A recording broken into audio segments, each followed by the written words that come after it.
रूपनगर में सुबह में ऐलान हुआ और रूपनगर के लोगों ने दिल खोलकर ऐसा ताउन किया बाढ़ पीड़ित और मुसीबत ज़दा लोगों के लिए।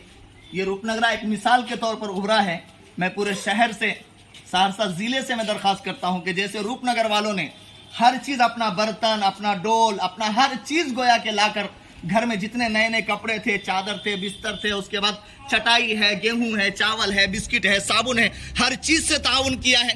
पूरे शहर के लोगों से गुजारिश है कि मुसीबत ज़दा और बाढ़ पीड़ित में परेशान हाल जिनके घर बार हर चीज़ लुट गए, उनसे गुजारिश है कि उनका हर ऐसे मुसीबत के वक्त में ज़रूर ताउन करें। अल्लाह रब्बुल इज़्ज़त आपके इस ताउन को ज़रूर कबूल फरमाएगा इंशाअल्लाह।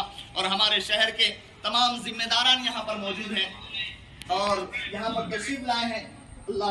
मदद कर मेरी दो जहानों के मालिक, मुसीबत में मैंने पुकारा है तुझको।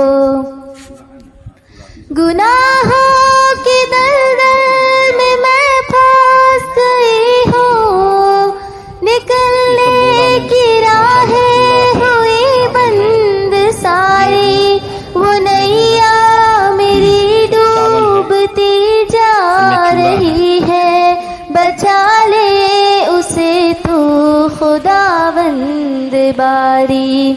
किसी से कोई वास्ता ही नहीं है, तेरा जब से खालिक सहारा है।